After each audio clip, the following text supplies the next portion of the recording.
नमस्कार, एक बार फिर स्वागत है आपका इंडिया न्यूज़ बिज़नेस में। आप देख रहे हैं खास शो जो कि है बजट पे, यानी भारत का, नए भारत का वो बजट जो कि ठीक इलेक्शन से पहले आया है, जो कि दिशा और दशा तय करेगा आने वाले महाचुनाव की। तो इस चुनाव से पहले वाले बजट की बढ़िया कवरेज, एक्सटेंसिव कवरेज लेकर के आ गए हैं इंडिया न्यूज़ बिज़नेस पे।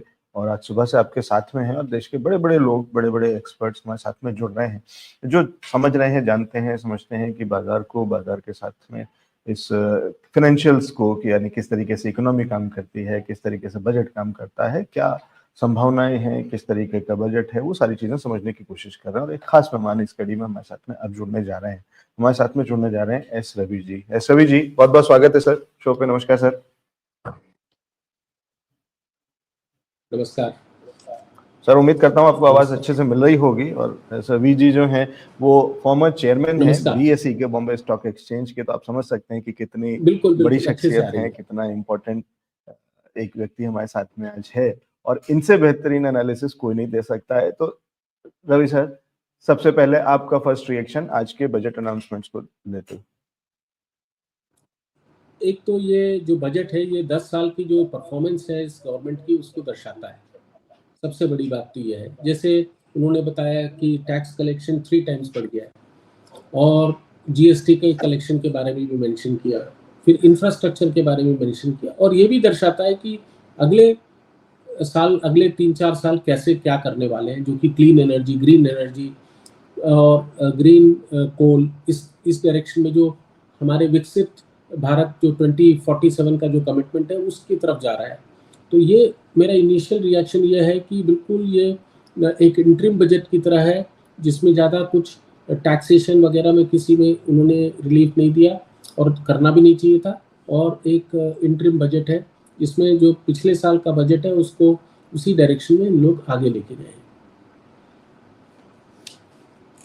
ये मेरा इनिशियल रिएक्शन है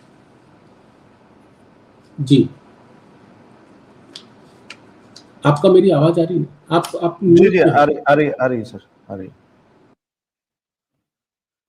हेलो। हाँ जी जी जी, तो आपने ओवरऑल हाँ बिल्कुल मैं सुन पा रहा हूँ। अच्छा, फर्स्ट रिएक्शन तो आपका ठीक है, लेकिन कहीं कुछ स्पेसिफिक्स में आपको नहीं लगता कि कुछ और चीजें दी जा सकती थी? क्योंकि है इंटरिम बजट, लेकिन फिर भी कहीं ना कहीं कुछ तो और चीजें होनी चाहिए, क्योंकि अब बजट एक ऐसी वो हो गया है कि नॉन इवेंट बना दिया गया है। तो लेकिन लेखा जोखा बहुत अच्छा था। तो दोनों चीजें हैं कि जहां एक तरफ रिपोर्ट कार्ड तो बहुत अच्छे से दिया गया कि किस तरीके से सरकार ने पिछले 10 सालों में काम किया है, लेकिन आगे के लिए कोई ऐसी चीजें नहीं निकल के आई, ऐसा लगता है क्या? नहीं, देखिए सबसे बड़ी दुविधा इनकी ये है, अगर आप पहले के वोट ऑन अकाउंट्स देखें, आप पहले वाले वो इंटरिम बजट को देखें, अगर 10 साल पहले, 8 साल पहले, तो उसमें भी ज़्यादा कुछ नहीं होता था। क्योंकि क्या है, अगर बहुत कुछ अनाउंसमेंट करेंगे तो बोलेंगे ये इलेक्शन के लिए किया है। तो ये भी एक दुविधा है इस गवर्नमेंट के साथ, इस वोट ऑन अकाउंट पे। तो इसलिए जो कंटिन्यूटी है उस प्रोग्राम को उन्होंने मेंटेन किया, और दूसरी तरह यह है कि जो उनको आगे करना है उसका एक डायरेक्शन दिया है। तो जैसे मैं एक एग्जांपल की तरह से बता रहा हूँ कि 3.9% इंफ्रास्ट्रक्चर परसेंटेज स्पेंडिंग बजट किया हुआ है ऑन जीडीपी। ये एक कंटिन्यूटी प्रोग्राम है जो पिछले साल की है, और ये इसमें क्या होगा, कोई काम रुकेगा नहीं। इंफ्रास्ट्रक्चर एक चीज़ है, एक कंटिन्यूइंग प्रोसेस है, तो उसमें काम नहीं रुकेगा। इसलिए इस इंटरिम बजट में ये मकसद होता है कि जो मेन बजट आने तक कोई भी काम ना रुके, और इसीलिए इस तरह की पॉलिसीज हो जो कि कंटिन्यूटी हो। तो ये इस बजट ने एक्चुअली कर लिया है मेरे हिसाब से। और आप जो कह रहे हैं कि इसमें मेजर अनाउंसमेंट होना चाहिए, राइट अनाउंसमेंट्स हुआ है, एक्सेप्ट टैक्स। और एक और चीज़ देखिए, टैक्स में भी जो 25,000 और 10,000 का जो डिस्प्यूटेड अमाउंट है, 1 करोड़ इन्वेस्टर टैक्स पेयर्स को फायदा होगा उसका, और कितना बड़ा अमाउंट है। आप देखिए कितने सारे 1 करोड़ टैक्स पेयर को बेनिफिट मिलेगा। इन्होंने हालांकि कोई पर्सनल टैक्सेशन को नहीं छुआ, बट देखिए आप कितने रिलीफ दे दिया है। आप देखिए कितने सारे केसेस हैं जिसमें टैक्स डिपार्टमेंट और एसएससी दोनों अपना खर्चा कर रहे हैं, रिकवरी कॉस्ट भी कर रहे हैं। तो इतना बड़ा राइट ऑफ करना एक बड़ी बात है। तो मेरे हिसाब से इन्होंने एक अच्छा स्टेप लिया है, पर ज़्यादा एग्रेसिव पोजीशनिंग नहीं करी है, जो कि करना भी नहीं चाहिए था। जी, तो एग्रेसिव पोजीशनिंग नहीं करी है, जो कि करना भी नहीं चाहिए। तो एक बहुत ही बैलेंस तरीके से चीजें करी हैं, जितनी जरूरत थी सिर्फ उतना ही काम किया गया है, और कहीं पे भी वो वाला मौका नहीं दिया गया है विपक्ष को या क्रिटिक्स को जो वो ये कहते हैं कि लोक लुभावन बजट है। हमेशा एक इस तरीके की और खासकर इलेक्शन से ठीक पहले अगर बजट आ रहा होता था तो उसमें हमेशा इस तरीके की चीजें कही जाती थी, लेकिन वो वाला मौका सरकार ने कहीं नहीं दिया है। तो वो क्रिटिक्स के मुंह पे, विपक्ष के जी। मुंह पे एक छत ताला लगा दिया है कि उस तरीके की कोई चीज नहीं।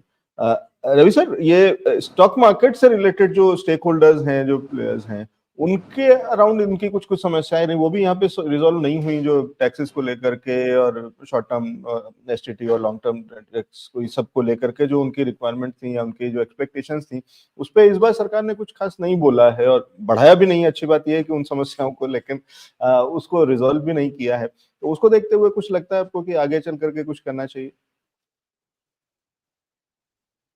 देखिए, आगे चल के बिल्कुल करना चाहिए और ये समय ठीक नहीं था बिकॉज़ इसमें क्या है, ये बजट है 3 महीने के लिए, फिर जुलाई में आ जाएगा दूसरा बजट। तो ये सब जो है एक होल्डिंग ऑपरेशंस जिसे बोलते हैं, ये इंटरिम काम हो रहा है और इसमें इस तरह के स्टेप्स जैसे स्टॉक मार्केट के लिए कैपिटल गेन, जीएसटी के भी इश्यूज़ हैं और ऊपर से सिक्योरिटी ट्रेडिंग टैक्स के भी इश्यूज़ हैं। ये सबको अभी गवर्नमेंट नहीं लेगी क्योंकि क्या है, इस समय ये ठीक समय नहीं है क्योंकि ना तो पूरा बजट बनेगा, ना तो ये पूरे साल के लिए एक तरह से लागू होगा।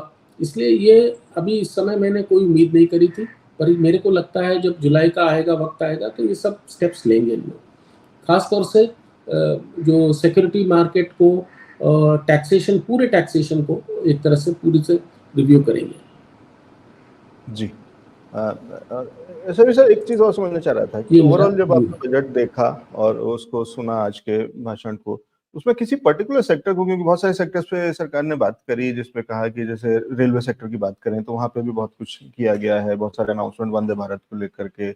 उसके अलावा इंफ्रास्ट्रक्चर में भी कहें तो अगर घरों को लेकर के जो आवास योजनाएं और उस तरीके की चीजें, कोई पर्टिकुलर सेक्टर आपको ऐसा लगा जिसके अराउंड कुछ ऐसे सब कुछ अनाउंसमेंट हो जिसको आपको लगता हो कि जिसका असर आने वाले टाइम में बहुत जल्दी देखने को मिल सकता है, चाहे वो फर्टिलाइजर हो, एग्रीकल्चर हो, कोई भी सेक्टर जो कि मार्केट से रिलेट करके अगर हम जिसको समझ सकें कि उसका असर किस तरीके के सेक्टर्स और किस तरीके की स्टॉक्स पे पड़ सकता है?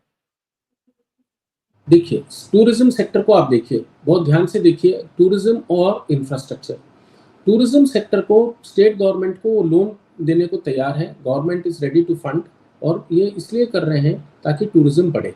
और इन्होंने स्टेट गवर्नमेंट, आपने अगर बजट स्पीच में देखा होगा कि टूरिज्म को इन्होंने फोकस किया है और ये फंड्स देने को तैयार हैं स्टेट गवर्नमेंट को टूरिज्म बढ़ाने के लिए। इसको अगर आप इंफ्रास्ट्रक्चर के साथ जोड़ें, पोर्ट्स के साथ जोड़ें और उधर देखिए 129 में फिगर में हो सकता है ऊपर नीचे हो, पर 129 एयरपोर्ट्स की बात कर रहे हैं। तो ये क्या है, पूरे इंफ्रास्ट्रक्चर जो कि टूरिज्म को बढ़ाएगा और टूरिज्म सेकंड लार्जेस्ट एम्प्लॉयर है आज, तो इनडायरेक्टली एम्प्लॉयमेंट बढ़ाएगा अगर ये सब चीज़ें वर्कआउट होंगी। तो ये फोकस तो इस तरह से है कि टूरिज्म पे बड़ा अच्छा फोकस दिया है इन्होंने। दूसरी चीज़, R&D के लिए आप देखिए 1 लाख करोड़ को उन्होंने अलग से असाइन किया है फॉर R&D 50 ईयर्स के लिए, जो कि फाइनेंस मिनिस्टर ने बोला या तो इंटरेस्ट फ्री रहेगा या नॉमिनल इंटरेस्ट रहेगा, जो कि एक बहुत बड़ी बात है बिकॉज़ R&D जो है बहुत इम्पोर्टेंट है, क्योंकि अगर टेक्नोलॉजिकल एडवांसमेंट हमारी कंट्री को करना है तो R&D बहुत बड़ा फोकस है और उसमें छोटे-छोटे स्टार्टअप प्लेयर्स भी बहुत इसमें एक बड़ा इम्पोर्टेंट रोल प्ले करेंगे। तो ये दोनों 2 स्टेप्स मेरे हिसाब से बहुत अच्छे स्टेप्स हैं।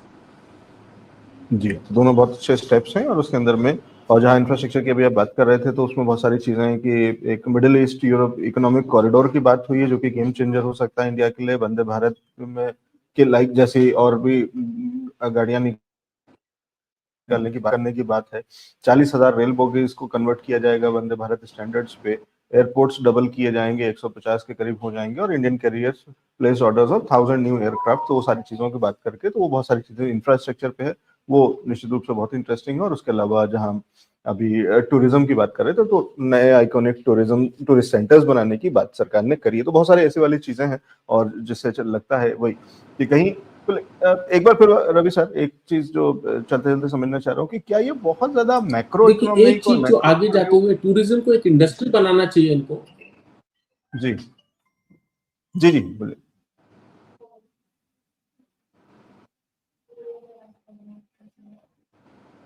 जी, बहुत ज़्यादा आपका आवाज़ ब्रेक हो गया। बहुत ज़्यादा जी, आप तो क्या रवि बोल सर रहे थे? मैं पूछ रहा था कि क्या ये बहुत मैक्रो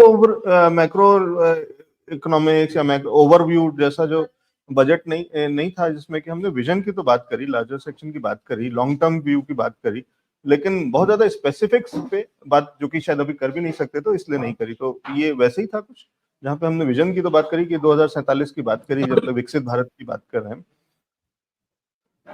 बिल्कुल।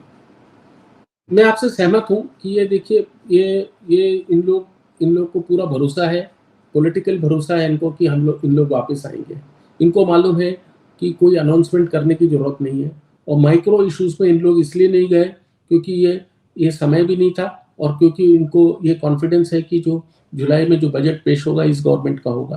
तो ये सब देखते हुए इनको ये लगा कि हम लोग वेट करें। जी, ठीक है, तो ये इन लोग इंटरेस्टिंग वेट कर था। रहे हैं, तो इसलिए इन्होंने माइक्रो इश्यूज पे नहीं गए हैं। इन लोग माइक्रो इश्यूज इसलिए नहीं गए क्योंकि ये समय नहीं है माइक्रो इश्यूज पर जाने का और इनको अपने पे कॉन्फिडेंस है कि ये इनकी गवर्नमेंट आएगी, इसलिए ये सब कुछ अपने क्योंकि उसके बाद 5 साल के लिए बहुत क्लियर उनको डायरेक्शन ले जाना पड़ेगा और रिफॉर्म्स करने पड़ेंगे, तो इसलिए ये सब अपने जितने भी इश्यूज हैं उसको जुलाई के लिए वेट कर रहे हैं। जी, और चलते चलते रवि सर एक चीज समझना चाह रहा था कि जो लेखा जोखा दिया है सरकार ने, जो बताया है पिछले 10 सालों में जो चीजें करी हैं, और उसमें बहुत सारे आंकड़े बहुत पॉजिटिव हैं। मतलब एक वाला होता है कि हमें उम्मीद नहीं थी कि शायद हम अपने लाइफ टाइम में इस तरीके की चीजें सुन सकेंगे या ऐसा होता हुआ देख सकेंगे। उसमें से उस रिपोर्ट कार्ड में से जो सरकार ने अपना पेश किया है पिछले 10 सालों का, उसमें से सबसे टॉप 2 या 3 चीजें ऐसी कौन सी आपको लगी जिससे कि आपको वाकई में कुछ कॉन्फिडेंस लगता हो इस देश के भविष्य को लेकर के और इसकी प्रगति को लेकर के? एक तो ट्रिपल हो गया है, जो टैक्सेशन जो टैक्स कलेक्शन है वो ट्रिपल हो गया है, जो सबसे बड़ी बात है मेरे हिसाब से। और जो आप देखेंगे नंबर ऑफ टैक्स पेयर्स भी बहुत सारे हो गए, ये बहुत अच्छी बात है। सबसे बड़ी बात यह है कि और भी लोग इस टैक्स जर्नी में बहुत लोग आ गए, मोर एसएससीज आ गए और 30% इंक्रीज हुआ है टैक्स पेयर्स में, ये बहुत बड़ी बात है। तो ये एक मेरे हिसाब से बड़ा अचीवमेंट है। सेकेंड चीज जो फाइनेंस मिनिस्टर ने कहा, आप देखेंगे 10 साल में जो लास्ट 5 इयर्स है उसमें जीएसटी इंप्लीमेंट हुआ है और उसके आंकड़े आप देखिए कितने इंप्रेसिव आंकड़े हैं और कितने सारे रोड ब्लॉक्स थे जो कि जीएसटी में थे और कितने सारे इंटरप्रिटेशन इश्यूज थे जो जीएसटी में थे, उसके बावजूद जो कलेक्शन है जीएसटी का आप देखिए। तो ये दो चीज है। तीसरा जो जो बेनिफिट ट्रांसफर्स है जो लोगों को मिला है, उसको नंबर्स को देखिए आप, वो एक बहुत इंप्रेसिव फिगर है। और जनधन में जो देखिए आप कितना अच्छा इंप्रेसिव फिगर है। तो ये मेरे हिसाब से 3 मेजर थिंग्स हैं अपार्ट फ्रॉम अदर थिंग्स, ये 3 मेजर चीजें हैं मेरे हिसाब से। तो जी, 3 मेजर चीजें जिनसे कि बहुत बड़ा एक जैसे पॉजिटिव क्रॉप संदेश। इंश्योरेंस है, क्रॉप इंश्योरेंस देखिए, क्रॉप इंश्योरेंस को देखिए, वो भी इसी के कारण हो रहा है। तो ये सब जो चीजें हैं जो जनधन से चालू हुआ, वो सब डायरेक्ट बेनिफिट्स मिल रहे हैं। जी जी, तो बहुत शुक्रिया रवि सर हमारे साथ में जुड़ने के लिए, बढ़िया चीजें, बढ़िया जानकारी, थैंक यू, बड़े तरीके थैंक से यू, समझाने के लिए, बजट थैंक को यू। डिकोड कराने के लिए। Thank you so much sir for your time. तो ये थे एस रवि जी, जो कि भूतपूर्व चेयरमैन थे बीएसई के, बॉम्बे स्टॉक एक्सचेंज के।